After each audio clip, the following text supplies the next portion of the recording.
The security guard's hand landed on his shoulder with enough force to make him stumble forward. And before Marcus Williams could even turn around, the guard was already barking orders at him to step out of line, his voice echoing through the pristine marble halls of First Continental Bank's flagship branch in downtown Chicago. Marcus, dressed in a simple navy blue sweater and jeans, had been standing quietly in line for nearly 20 minutes, waiting his turn at the counter like everyone else. But apparently that wasn't good enough for the guard or the blonde woman in the expensive suit who had just walked past him, given him a dismissive glance, and complained to the teller that those people were making the bank look bad. The teller, a young woman named Jennifer with perfectly styled hair and a nameplate that caught the overhead lights, had looked directly at Marcus, then looked away, and called the next customer in line even though Marcus had clearly been next. Marcus felt the familiar weight settle in his chest, that heavy, exhausting feeling that came from being seen as a threat simply for existing in a space that people like Jennifer believed he didn't belong in. He had experienced this his entire life, from being followed in department stores as a teenager to being stopped by police while jogging in his own neighborhood. But today it hit differently because today he had come to this bank with a very specific purpose, and their treatment of him was about to become the most expensive mistake First Continental Bank would ever make. He took a slow breath, kept his hands visible, and calmly asked the security guard why he was being removed from the line when he had been waiting patiently and hadn't caused any disturbance. The guard, a stocky white man in his 50s with a permanent scowl and a badge that read Chief Security Officer, didn't even bother to answer the question. Instead, he grabbed Marcus by the arm and told him that he needed to leave immediately or he would call the police. The other customers in line were watching now, some with their phones out, recording the interaction, while others looked away uncomfortably, not wanting to get involved in what was clearly becoming a situation. Marcus gently pulled his arm free from the guard's grip and raised his voice just enough to be heard clearly throughout the lobby. He explained that he was a customer, that he had business to conduct, and that he was being discriminated against based solely on his appearance. Jennifer, the teller, laughed, actually laughed, a short, sharp sound that cut through the tension like a knife, and she told him that this was a private establishment, and they had the right to refuse service to anyone, especially people who were clearly just here to waste their time or cause problems. The branch manager, a thin man in his 40s named Richard Pemberton, emerged from his office with an expression of annoyance on his face, clearly bothered that his afternoon was being interrupted by what he obviously considered a trivial matter. Richard walked over with the confident stride of someone who had never been questioned, never been doubted, never been made to feel small or invisible, and he looked Marcus up and down with the kind of assessment that reduced a human being to a list of assumptions and stereotypes. He asked Marcus what the problem was, but his tone made it clear that he had already decided Marcus was the problem, not the solution. And when Marcus calmly explained that he had been waiting in line to conduct business and had been removed for no legitimate reason, Richard cut him off mid-sentence. He said that this bank served a very specific clientele, that they had standards to maintain, and that if Marcus had legitimate business, he should go to one of their branches in a more appropriate neighbor. The words hung in the air like poison, and Marcus felt something inside him shift, that final thread of patience that had been holding his composure together finally snapping, not into anger, but into cold, calculated certainty about what he was going to do next. Marcus reached into his pocket slowly, making sure the security guard could see his hands, and pulled out his phone. He asked Richard to repeat what he had just said, and Richard, emboldened by the presence of the guard and the perceived support of his staff, actually did. He repeated that Marcus should go to a more appropriate branch, that this location was for their premium clients, and that he didn't appreciate having his time wasted by people who clearly didn't have the kind of assets that would make them valuable to First Continental Bank. Marcus nodded slowly, his face completely calm, completely unreadable, and he thanked Richard for his honesty. Then he made a phone call, right there in the lobby, while everyone watched, and when the person on the other end answered, Marcus spoke in a clear, professional tone that was completely different from the defensive, careful voice he had been using moments before. He identified himself as Marcus Williams, CEO of Williams Capital Group, and he instructed his chief financial officer to begin immediate proceedings to withdraw all of Williams Capital Group's assets from First Continental Bank and to terminate every business relationship, partnership, and agreement they had with the institution, effective immediately. The change in the room was instantaneous and electric, like the moment before lightning strikes when the air itself seems to vibrate with potential energy. Richard's face went from annoyed to confused to pale so quickly that it would have been comical if the situation weren't so serious. And Jennifer's hand actually flew to her mouth as she clearly recognized the name that Marcus had just spoken. Williams Capital Group wasn't just any company. It was one of the largest private investment firms in the Midwest, with assets under management exceeding $500 million, and First Continental Bank had been their primary financial partner for almost 8 years. Marcus continued his phone call, his voice never rising, never betraying emotion, as he listed out the specific accounts, holdings, and agreements that needed to be dissolved. And with each item he mentioned, Richard's complexion got a shade paler until he looked like he might actually be sick. The security guard had stepped back, his hand falling away from where it had been hovering near his radio, and the other customers in line were absolutely silent, their phones still recording, capturing every moment of what was quickly becoming a catastrophic public relations nightmare. When Marcus ended his call, he slipped his phone back into his pocket and looked at Richard with an expression that wasn't angry or triumphant,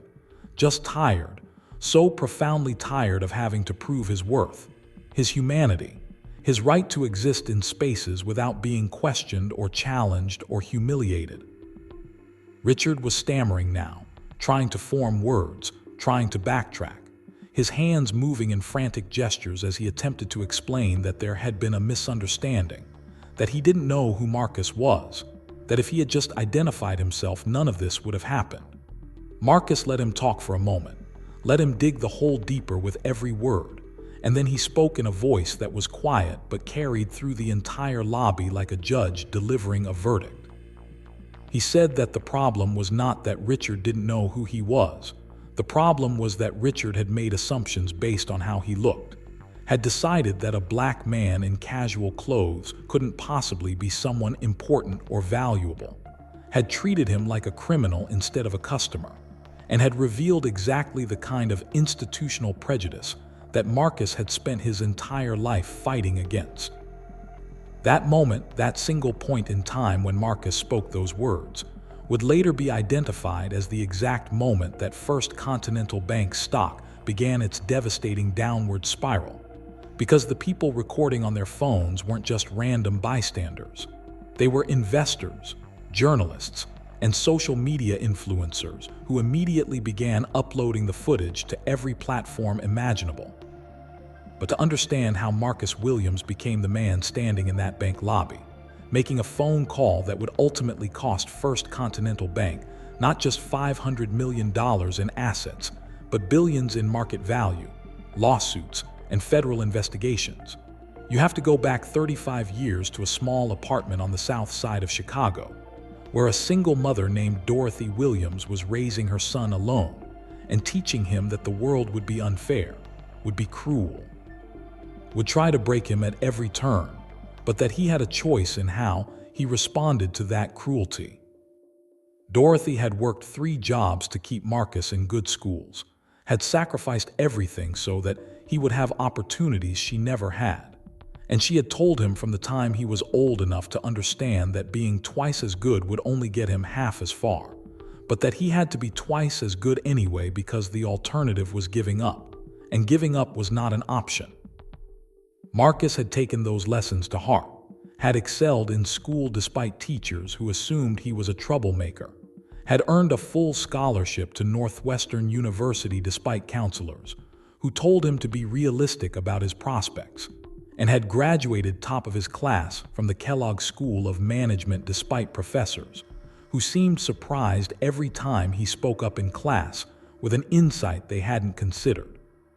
His first job out of business school had been at a prestigious investment firm downtown,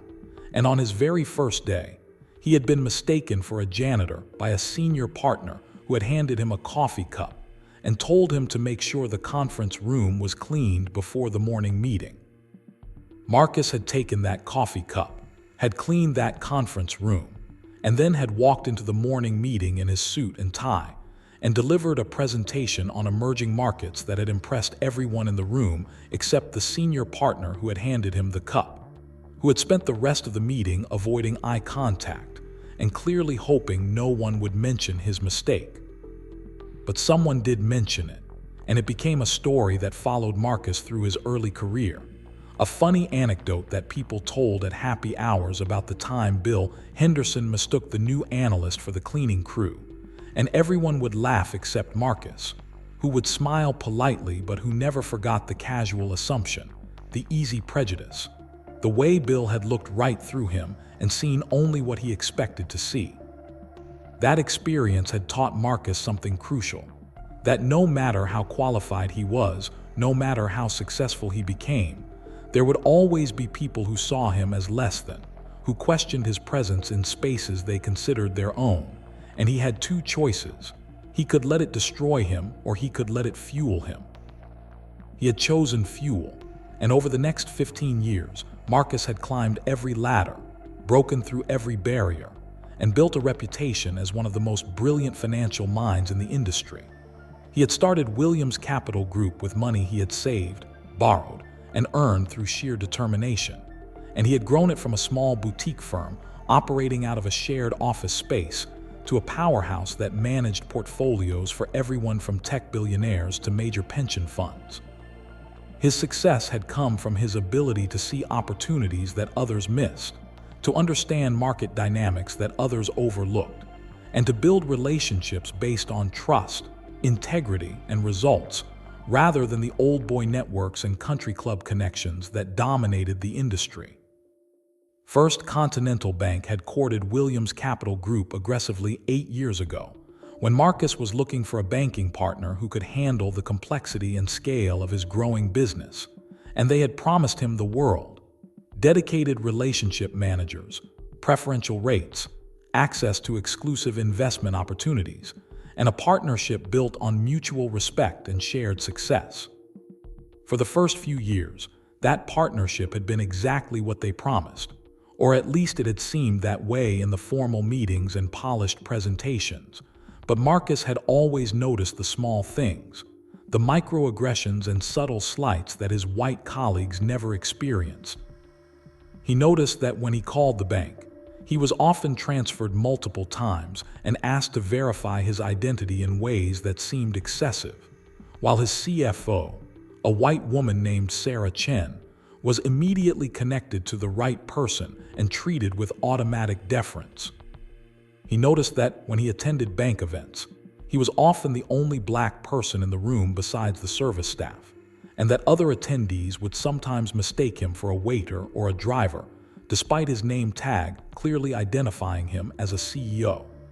He noticed that the relationship managers assigned to his account would sometimes explain basic financial concepts to him in a patronizing tone, as if they assumed he didn't understand the very strategies he had pioneered in the industry. Marcus had tolerated these indignities because the business relationship was profitable, because changing banks would be complicated and time-consuming, and because he had learned to pick his battles, to save his energy for fights that mattered rather than exhausting himself on every small instance of disrespect. But there was a limit to what he would tolerate, a line that once crossed could not be uncrossed, and that line had been crossed the moment Richard Pemberton had told him to go to a more appropriate branch. That statement had crystallized everything Marcus had experienced into a single, undeniable truth. That First Continental Bank, Despite all their diversity statements and inclusion initiatives, despite the photos of smiling Black employees on their website, and the donations to civil rights organizations they publicized every February, fundamentally did not see him or people who looked like him as belonging in their premium spaces, as deserving of their best service, as worthy of basic human dignity. The phone call Marcus had made in the lobby had set in motion a series of events that would take several weeks to fully unfold, but the immediate impact was devastating for everyone present in that bank branch. Within 10 minutes of Marcus walking out the door, Richard Pemberton had received calls from 3 different senior executives at the bank's headquarters, each one more panicked than the last, demanding to know what had happened and why the CEO of one of their largest clients was terminating their entire relationship. Within an hour, the videos from the bank lobby had been viewed over 1 million times across various social media platforms, with hashtags like BankingWhileBlack and First Continental Racism trending nationally. Within 3 hours, the bank's stock had dropped 4% as investors reacted to the public relations disaster and the news that they had lost a $500 million client. Within 24 hours, the bank's CEO, a silver-haired man named Charles Whitmore who had held the position for 12 years, was holding an emergency press conference to apologize for the incident and announce that Richard Pemberton had been terminated and that the bank would be conducting a full review of their policies and procedures. But Marcus wasn't interested in apologies or reviews or the performative gestures that corporations always deployed when they got caught treating people badly and faced public consequences. He had heard those apologies before, had seen those reviews lead to nothing but glossy reports that gathered dust on shelves, and he knew that real change required more than press conferences and diversity consultants. So while First Continental Bank was scrambling to contain the damage, Marcus was working with his legal team to file a formal complaint with the Office of the Comptroller of the Currency, alleging systematic discrimination in the bank's practices and providing detailed documentation of every incident he and his staff had experienced over the 8 years of their relationship. He was also working with civil rights organizations to launch a broader investigation into banking discrimination in Chicago and nationwide, using his platform and resources to shine a light on patterns that had been hidden in the shadows for far too long. And he was speaking to journalists, doing interviews with everyone from local news stations to national cable networks, telling his story not because he needed the attention, but because he knew that for every Marcus Williams who had the power and resources to fight back, there were thousands of other Black professionals who experienced the same discrimination but couldn't afford to speak up. The story of what happened at First Continental Bank became national news, not just because of the dramatic amount of money involved, but because it represented something larger, a reckoning with the ways that racism manifested in supposedly professional, sophisticated spaces, where people would never use slurs or burn crosses, but would absolutely make assumptions, enforce double standards, and create barriers based on the color of someone's skin. Marcus became the face of this reckoning almost overnight, and while part of him resented the attention, resented having his trauma turned into a trending topic, and his righteous anger packaged into sound bites, he also recognized the opportunity to create change that went beyond his individual experience. He used every interview, every public appearance, every platform he was given to talk about the broader patterns of discrimination in the financial industry, the ways that Black-owned businesses were denied loans at higher rates than white-owned businesses with identical financials, the ways that Black professionals were passed over for promotions and leadership positions despite equal or superior qualifications, the ways that the wealth gap in America was not just a historical artifact, but an ongoing reality maintained by institutions that claimed to be neutral but operated in ways that consistently disadvantaged people of color. The response to Marcus's activism was predictably mixed, with some people praising his courage and others accusing him of being divisive, playing the race card, or exaggerating isolated incidents into systematic problems. The criticism came from the usual places: conservative commentators who insisted that racism was a thing of the past and that Marcus was just looking for attention, former colleagues who felt uncomfortable being confronted with their own complicity in discriminatory systems, and anonymous trolls on social media who sent him messages ranging from skeptical to outright threatening. But the support was overwhelming and came from unexpected places. Other CEOs and business leaders who shared their own stories of discrimination, white allies who acknowledged their privilege and asked how they could help create change, young Black professionals who thanked Marcus for giving them language and validation for experiences they had struggled to articulate, and his mother Dorothy, who called him after his first major television interview and told him through tears that she was proud of him not just for his success, but for using that success to fight for others. First Continental Bank, meanwhile, was learning that apologizing and firing Richard Pemberton would not be enough to stop the bleeding. The federal investigation that Marcus had triggered was uncovering patterns that went far beyond one branch manager's bad behavior, with investigators finding evidence of discriminatory lending practices, hiring disparities, and customer service metrics that showed clear differences in how the bank treated clients based on race and zip code. Class action lawsuits were being filed on behalf of customers who had been denied services or charged higher fees, and institutional investors were demanding answers about why the bank's risk management and compliance systems had failed to identify and address these problems.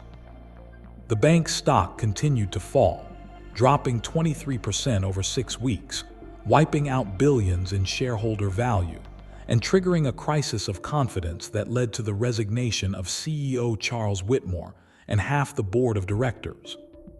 The new leadership team brought in to clean up the mess included, for the first time in the bank's 140-year history, a Black woman as chief operating officer. And while Marcus knew that this was likely a strategic move designed to repair the bank's image rather than a genuine commitment to diversity, he also knew that representation mattered, and that having someone with lived experience of discrimination in a position of power could potentially lead to real changes. 6 months after the incident in the bank lobby, Marcus was sitting in his corner office on the 53rd floor of a downtown Chicago high-rise, looking out at the city he loved and thinking about how much had changed and how much had stayed the same. Williams Capital Group had moved all of its business to a consortium of smaller, minority-owned banks and credit unions,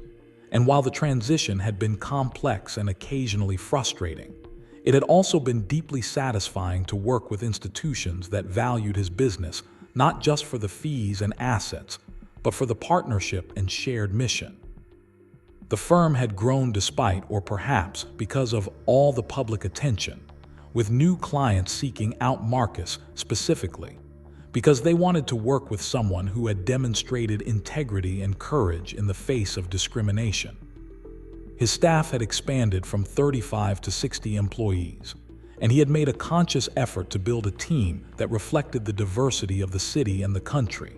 hiring talented people from backgrounds that were consistently overlooked by traditional financial firms, and creating a workplace culture where everyone was valued and respected regardless of their race, gender, or background. But Marcus also knew that individual success and corporate diversity initiatives, while important,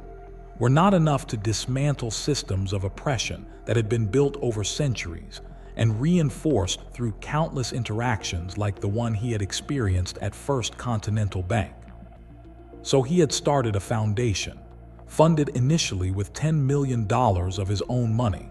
dedicated to addressing racial wealth gaps through financial education, entrepreneurship support, and advocacy for policy changes. The foundation provided grants to Black-owned businesses that had been denied traditional bank loans, offered free financial literacy programs in underserved communities, and lobbied for legislation to strengthen fair lending laws and increase accountability for financial institutions that discriminated against customers. Marcus had also become a mentor to young Black professionals in the finance industry, meeting regularly with a group of analysts and associates who were navigating the same challenges he had faced, offering advice, making introductions, and creating the kind of support network that he wished he had access to when he was starting his career.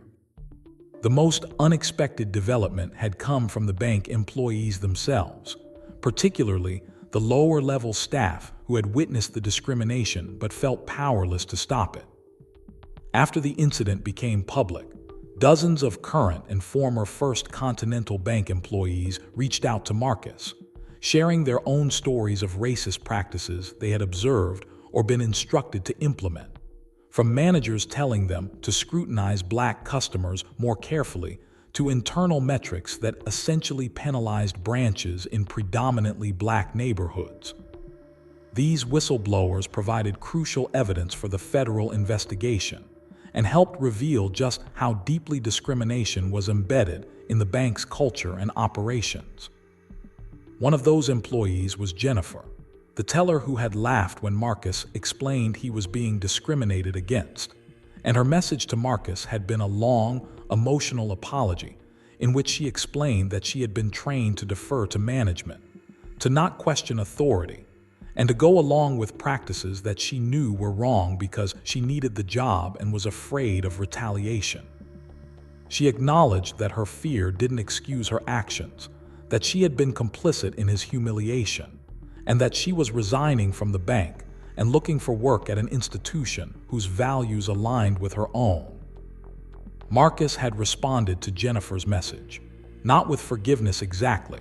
because some things couldn't be easily forgiven, but with understanding and an acknowledgement that systems of oppression function by getting ordinary people to enforce rules and norms that benefited those in power at the expense of those without it. He had told her that her willingness to recognize her role and make different choices going forward was more valuable than her apology, and he had connected her with a community bank that was hiring and looking for employees who understood the importance of treating every customer with dignity. That exchange had made Marcus think deeply about accountability and redemption, about the difference between people like Richard Pemberton, who even after being fired had given interviews blaming Marcus for being too sensitive and claiming he was the real victim of the situation, and people like Jennifer, who had done wrong but were capable of acknowledging it and changing. He had come to believe that real justice required both consequences for those who refused to change and pathways for those who genuinely wanted to do better, though he also recognized that the burden of determining who deserved a second chance should never fall solely on the people who had been harmed. 1 year after the incident, Marcus was invited to speak at the congressional hearing on discrimination in financial services, and he prepared his testimony carefully, knowing that this was an opportunity to influence policy at the highest levels, but also knowing that Congress was notoriously slow to act and that powerful banking lobbies would fight against any meaningful reforms. He flew to Washington, D.C. on a cold January morning, and as he sat in the hearing room waiting for his turn to testify, he thought about his mother, Dorothy, who had died 3 months earlier after a brief illness, and who would have been so proud to see her son speaking truth to power in the halls of Congress.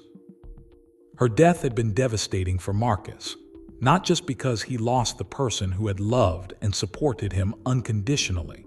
but because it had come at a moment when he was finally able to give her the comfortable life she deserved, to repay in some small measure all the sacrifices she had made for him.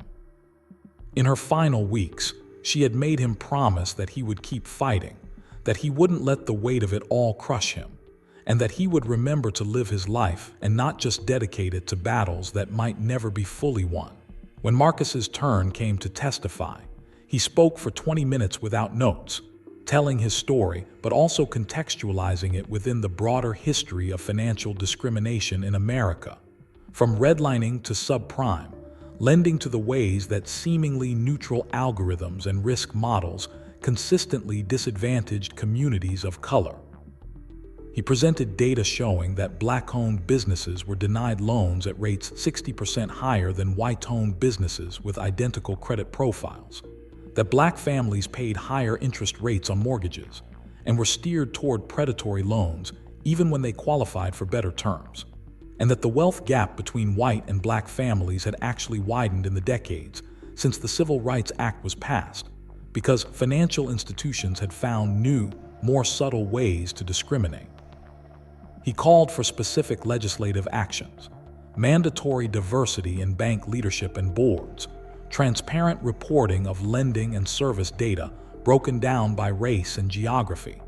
meaningful penalties for institutions found to engage in discriminatory practices, and funding for community development financial institutions that served populations ignored by traditional banks. Some of the committee members listened intently and asked thoughtful follow-up questions, while others clearly saw his testimony as a political inconvenience and tried to shift the conversation to their preferred talking points about free markets and government overreach. The hearing made news, but as Marcus had expected, it didn't immediately lead to sweeping legislative changes. What it did do was validate the experiences of millions of people who had been told they were imagining discrimination or being too sensitive, and it put financial institutions on notice that their practices were being scrutinized and that the old ways of doing business were no longer acceptable. In the months following his testimony, Marcus noticed a shift in how he was treated in professional spaces, with some people now recognizing him from the news and approaching him with either respect or careful politeness that felt different from the casual dismissal he had experienced before. He was invited to join boards and advisory committees, to speak at conferences and universities, to consult with companies trying to improve their diversity and inclusion efforts. And while he accepted some of these opportunities, he also remained skeptical of organizations that seemed more interested in his name and story than in doing the hard work of actual change. 2 years after the incident that had changed his life, Marcus was back in the same Chicago neighborhood where First Continental Bank's flagship branch was located. But this time, he wasn't going to the bank. The building that had housed that branch was now being renovated to become the new headquarters for Williams Capital Group, which had purchased the property after First Continental Bank closed the location as part of their restructuring and downsizing following the scandal. There was a profound satisfaction in this full-circle moment, in literally occupying the space where he had been told he didn't belong. And Marcus had decided to maintain the building's grand marble lobby, but to fill it with art from black artists, to create a community meeting space available to local organizations, and to ensure that the security staff and reception team were trained to treat every person who walked through those doors with respect and dignity regardless of how they looked or dressed. The symbolism wasn't lost on anyone, and the business press wrote extensively about the poetic justice of Marcus Williams's company literally replacing the institution that had discriminated against him. But Marcus knew that symbolism and personal vindication, while emotionally satisfying, weren't the point. The point was building something better, creating an alternative model of what a financial services firm could be, proving that you didn't have to choose between profitability and principles, between business success and social responsibility. Williams Capital Group's new headquarters would be LEED certified and powered by renewable energy, would include an on-site childcare center and wellness facilities for employees, and would pay every worker from the CEO to the custodial staff a living wage with full benefits. The ground floor would house a financial literacy center, offering free workshops and counseling to community members.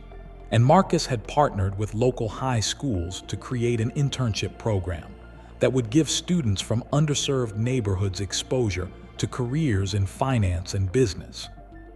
These weren't just nice-to-have extras, but core components of Marcus's vision for what a company should be, a force for positive change in the community rather than just an engine for extracting wealth and value. As Marcus stood in the lobby of his new headquarters during the final walkthrough before the official opening, he thought about the young man he had been when he first started in finance, so determined to prove himself, to be twice as good, to earn the respect that should have been freely given. He thought about all the times he had swallowed his anger and his hurt, had smiled through microaggressions, had accepted less than he deserved because he was told that was the price of success. And he thought about the moment in First Continental Bank when he had finally said enough, when he had decided that his dignity was worth more than the convenience of an established banking relationship, when he had chosen to use his power not just to remove himself from a discriminatory situation, but to expose and challenge the systems that created those situations. That choice had cost him time, energy, and emotional well-being, had subjected him to scrutiny and criticism, had complicated his life in countless ways, but it had also freed him from the exhausting performance of pretending that everything was fine, from the soul-crushing work of making himself smaller and quieter and less threatening to make other people comfortable. The official opening of Williams Capital Group's new headquarters was attended by hundreds of people, employees and their families, community leaders, elected officials, journalists, and fellow business leaders who wanted to show their support or be associated with Marcus's success. The mayor of Chicago gave a speech praising Marcus's contributions to the city's business community and his commitment to economic justice, conveniently forgetting that his office had been conspicuously silent during the initial controversy with First Continental Bank, until it became politically advantageous to be supportive. Marcus gave his own speech, thanking the people who had stood with him, acknowledging the work that still needed to be done, and dedicating the building to his mother Dorothy Williams, whose portrait now hung in the lobby alongside a plaque with her favorite saying, "Excellence is not optional, and neither is integrity." The event was covered by local and national media, adding another chapter to the story that had begun with a moment of humiliation and had transformed into a narrative of resistance and redemption. But the story didn't end with the ribbon cutting and the champagne toasts, because the work of building a more just and equitable financial system was ongoing and would outlast any individual company or leader. Marcus continued to speak out about discrimination in banking and business, continued to fund organizations fighting for economic justice, continued to mentor young professionals and support entrepreneurs who faced barriers because of their race or background. Williams Capital Group continued to grow and prove that it was possible to be both profitable and principled, with returns that exceeded industry benchmarks and a workplace culture that was consistently ranked among the best in the country. And Marcus himself continued to evolve, learning from his experiences, questioning his own assumptions and privileges, and recognizing that fighting against racism was a lifelong commitment that required constant vigilance, humility, and willingness to listen to voices and perspectives different from his own. 5 years after the incident, First Continental Bank no longer existed as an independent entity, having been acquired by a larger bank after years of declining performance and ongoing legal trouble stemming from the discrimination scandal. The acquisition was presented as a merger of equals, but everyone in the industry knew it was a bailout, a way for First Continental's shareholders to salvage some value from a brand that had been irreparably damaged. Richard Pemberton had disappeared from the financial services industry entirely, with rumors suggesting he had moved to a small town somewhere in the Southwest and was working in real estate or insurance, though Marcus occasionally still received messages from people claiming to have spotted him and wanting to know if Marcus felt vindicated by his fall. Marcus never responded to those messages because he had learned that vindication was cold comfort, that the satisfaction of seeing someone who had wronged you face consequences was fleeting and ultimately empty compared to the deeper satisfaction of building something positive and lasting. What Marcus did feel, as he reflected on the 5 years since that day in the bank lobby, was a complex mixture of emotions: grief for the trauma and indignity he and countless others had experienced, anger at systems that continued to discriminate and exclude despite decades of supposed progress, pride in what he had built and the changes he had helped catalyze, and hope that the next generation would inherit a world that was slightly more just than the one he had navigated. He had learned that individual acts of resistance, while important, had to be paired with collective organizing and systemic advocacy to create lasting change. He had learned that allyship from people with privilege was essential, but had to go beyond symbolic gestures to actual redistribution of power and resources. He had learned that self-care was not selfish, but necessary for sustaining the long-term fight against injustice, and that he couldn't pour from an empty cup, couldn't advocate for others if he didn't also advocate for his own well-being and boundaries. Marcus had also learned, perhaps most importantly, that his story was not unique or exceptional, that for every instance of blatant discrimination that got caught on camera and went viral, there were thousands of smaller indignities that happened in the shadows, that the black men and women who were followed in stores, questioned in their own neighborhoods, passed over for promotions, denied loans, talked over in meetings, and made to feel like intruders in spaces they had every right to occupy, were not isolated cases, but victims of systemic patterns that required systemic solutions. His platform and resources gave him the ability to fight back in ways that most people couldn't, but he tried to use that privilege responsibly, to amplify voices that were being silenced rather than centering himself, to share his resources rather than hoarding them, to build bridges and coalitions rather than just promoting his own brand and success. On the 5-year anniversary of the incident, Marcus received an unexpected letter. It was from Sarah Chen, his CFO who had been with Williams Capital Group since the beginning and who had witnessed firsthand the discrimination he faced at First Continental Bank, even though she herself was never subjected to the same treatment. Sarah's letter was personal and reflective, thanking Marcus for his leadership, but also for his friendship, for creating a workplace where she felt valued not just for her technical skills, but for her whole humanity, and for modeling what it meant to have courage in the face of injustice. She shared that before joining Williams Capital Group, she had worked at firms where casual racism was common, where colleagues made jokes about Asian stereotypes, where she was praised for being articulate and professional in ways that carried the implicit message that these qualities were unexpected based on her appearance. She had stayed silent in those environments, had told herself that speaking up would only hurt her career, and had felt ashamed of her complicity even as she understood the very real risks of challenging workplace discrimination when you didn't have power or protection. Sarah's letter went on to say that watching Marcus take his stand at First Continental Bank,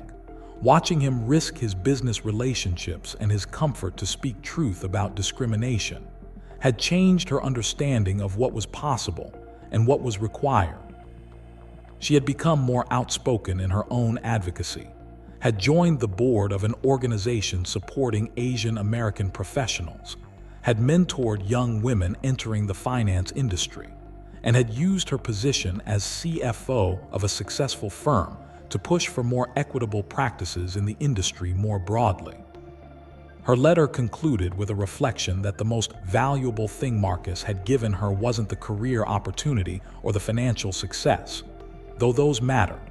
but the example of living with integrity, of refusing to accept injustice as the price of admission, of believing that business success and moral courage were not mutually exclusive but mutually reinforcing. Marcus read Sarah's letter 3 times, feeling emotions he couldn't quite name, a mixture of gratitude and humility and recognition that his actions had ripple effects he couldn't always see or predict. He had been so focused on the big picture, on policy changes and institutional reform, that he sometimes forgot about the individual impact, the way that one person choosing courage could inspire another person to do the same, creating a cascade of resistance and change that was harder to measure but no less important than legislative victories or corporate policy shifts. He responded to Sarah's letter with his own heartfelt note, thanking her for her partnership and her friendship, for holding him accountable and supporting him through the challenges of the past 5 years, and for reminding him that the work they were doing together was about more than just running a successful business, but about modeling an alternative to the extractive, exploitative, discriminatory practices that had dominated the industry for too long. That same week, Marcus was interviewed for a documentary about racism in American business, and the filmmaker asked him if he had any regrets about how he handled the situation with First Continental Bank, if there was anything he would do differently if he could go back in time. Marcus thought about the question carefully before answering, acknowledging that the path he had chosen had been difficult and costly in many ways, that it had brought stress and scrutiny into his life, that it had complicated relationships and created enemies, and forced him to relive trauma over and over again every time he told his story. But he also said that he wouldn't change anything, because the alternative would have been to stay silent, to accept the discrimination, to continue doing business with an institution that saw him as less than human, and that compliance with injustice was a betrayal of himself, his mother's sacrifice, and everyone who didn't have the power or platform to fight back. He said that his only regret was that speaking up had been necessary at all, that in 2024, a successful CEO could still be removed from a bank for the crime of being black in a space where someone decided he didn't belong. The documentary, when it was released 6 months later, became required viewing in business schools across the country and sparked a new wave of conversations about discrimination in corporate America. Marcus was pleased by the impact, but also exhausted by the ongoing demands on his time and energy, by the expectation that he would be available to comment on every incident of workplace racism, to serve as the voice of black business leaders, to carry the weight of representation and education, in addition to running his company and living his life. He had to learn to set boundaries, to say no to requests even when they came from well-meaning people, to protect his time and his peace, to remember that he was a whole person with needs and desires beyond his role as an activist and advocate. He started working with a therapist who specialized in racial trauma, began a meditation practice, took actual vacations where he disconnected from work and the news, and invested in relationships with friends and family who knew him as Marcus the person rather than Marcus the symbol. As the 10-year anniversary of the First Continental Bank incident approached, Marcus found himself reflecting on how much had changed and how much remained the same. The financial services industry had made some progress on diversity and inclusion, with more people of color in leadership positions and more companies implementing policies to address discriminatory practices. But the fundamental structures of wealth and power remained largely intact, and studies showed that racial wealth gaps were actually wider than they had been a decade earlier. The political landscape had shifted in ways that sometimes supported and sometimes hindered progress, with some elected officials championing economic justice and others actively working to roll back civil rights protections.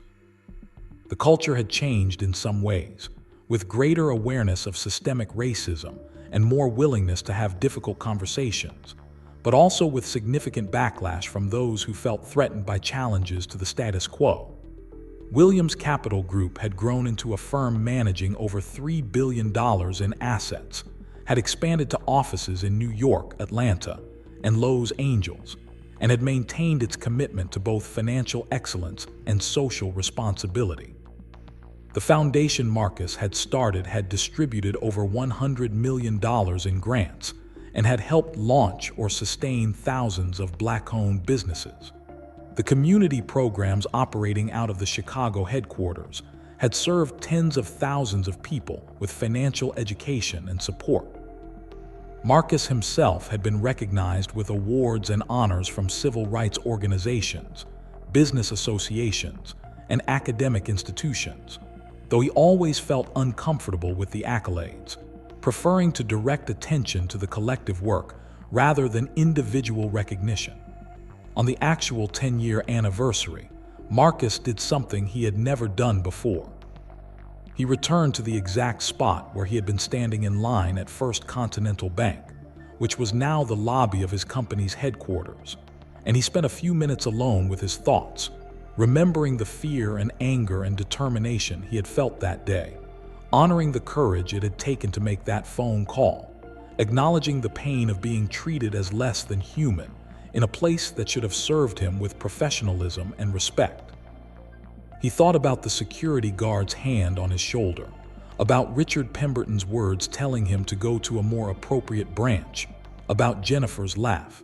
and about the moment when he decided that he had had enough, that he would not accept this treatment, that he would use whatever power he had to fight back and to make it harder for this to happen to someone else. And then Marcus walked through the building he now owned, greeting employees by name, stopping to admire the art on the walls, checking in on the community center where a financial literacy workshop was in session, and feeling a deep sense of purpose and satisfaction, not because he had gotten revenge or won some kind of victory, but because he had stayed true to himself, had refused to let discrimination define or defeat him, and had built something that embodied his values and contributed to a more just world. The work was far from finished, would never really be finished, but it was work worth doing, and Marcus knew that as long as he had breath in his body and resources at his disposal, he would keep doing it, keep fighting, keep building, keep pushing for the world his mother had dreamed of when she worked 3 jobs to give her son a chance. The world where everyone was treated with dignity regardless of the color of their skin, or the neighborhood they came from, or the assumptions people made when they looked at them.